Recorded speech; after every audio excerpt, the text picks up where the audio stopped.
नमस्कार, कंज्यूमर अड्डा में आपका स्वागत है। आपके साथ मैं हूं विपिन भट्ट। सभी दर्शकों को नवरात्र उत्सव की बहुत बहुत शुभकामनाएं। और हम कह रहे हैं ये है स्वास्थ्य और समृद्धि की नवरात्रि। जी हां, नवरात्रि यानी कि आराधना और भक्ति के 9 दिन, आपके स्वास्थ्य और आपके पूरे संपूर्ण विकास के 9 दिन। क्योंकि ये 9 दिन सिर्फ माता की भक्ति के अलावा आपके अंदर से जो चीज़ें रहती हैं, यानी कि नेचर के साथ जो आपका कनेक्ट है, चाहे वो हम बात कर लें आपके भोजन से जुड़ी हुई, आप बात कर लें हम ऋतु परिवर्तन यानी कि मौसम के जो चेंज होने की बात है, जैसे जैसे हम शरद ऋतु की तरफ जाते हैं, और हम बात करें कि उस समय क्या क्या परिवर्तन आते हैं। और इन चीज़ों का एक धार्मिक महत्व तो है, लेकिन आपके स्वास्थ्य से ये चीज़ें बहुत गहराई के साथ जुड़ी हुई है। फिर हम उपवास करते हैं, उनका भी अपना महत्व है, और इस वक्त उपवास का और ज़्यादा महत्व है। तो हम में से कई लोग अगले 9 दिनों तक उपवास करेंगे या बहुत अलग तरीके का भोजन करेंगे, आराधना होगी, भक्ति होगी। लेकिन कैसे इसका सबसे ज़्यादा उपयोग हो, कैसे ये आपके पूरे एक विकास के लिए काम आए, आपके वेलबींग के लिए काम आए और आपको इसका ज़्यादा से ज़्यादा फ़ायदा मिले, ये आज आपको बताने की कोशिश होगी।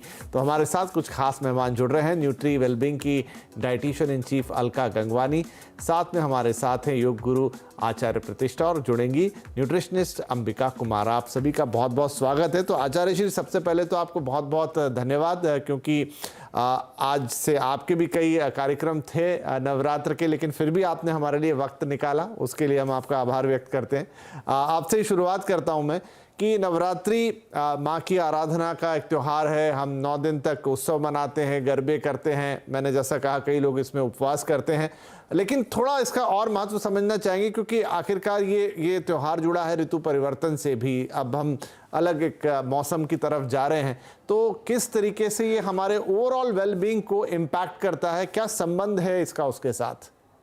जी, विपिन जी, कितना सुंदर प्रश्न आपने, और अपने प्रश्न में ही पूरा उत्तर दे दिया।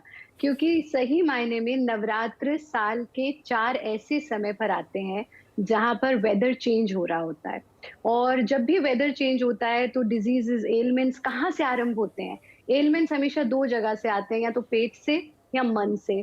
तो यानी हम उपवास करें, यानी देवी के उप में वास करें। उपवास यानी किसी के नज़दीक वास करना, यानी देवी की आराधना करें, उसका चिंतन करें, मनन करें, और भोजन पर नियंत्रण रखें, विचारों पर नियंत्रण रखें, मन पर पूरा नियंत्रण हो, तन पर पूरा नियंत्रण हो, तो हम एलिमेंट से, डिजीज़ेज़ से बाहर आ जाते हैं। और कितना वैज्ञानिक है ये पूरा का पूरा प्रकरण। आप ये देखिए कि क्या खाना है, कंद, मूल और फल, यानी कि वो चीज़ें जो ज़मीन के अंदर उग रही हैं, वो तो हो गए मूल, रूट्स। चाहे आप आलू का सेवन कर रहे हैं, अरबी का सेवन कर रहे हैं, गाजर का सेवन कर रहे हैं, और फल जो कि वृक्षों पर उग रहे हैं। इसके अलावा कोई और चीज़ का सेवन नहीं करना है, यानी हमारा कुकिंग का टाइम एकदम कम हो जाए। हम कोई भी ऐसी चीज़ ना लें जो कंटामिनेटेड हो।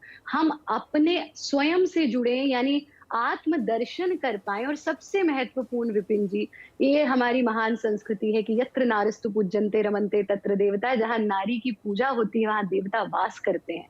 ये वो महान संस्कृति है जहाँ कहा गया कि माँ जब बच्चे को ज्ञान देती है तो वही सरस्वती है। जब वो उसकी ज़रूरतें पूरी करती है तो वही लक्ष्मी है, और जब वो उस पर आने वाली हर विपत्ति में अपनी संतान की रक्षा करती है, तो वो ही दुर्गा और काली का रूप है। तो हमारे पूज्य दादाजी तो कहा करते थे कि जिसने माँ को रुलाया उसने भगवान को रुलाया।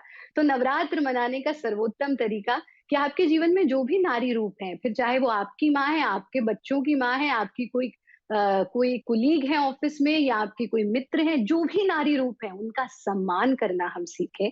हम अपने टंग पर, अपने भोजन पर नियंत्रण पाएँ, अपने विचारों पर नियंत्रण पाएँ, और फिर तो देवी की अथाह कृपा निश्चित रूप से हम पर बरसेगी।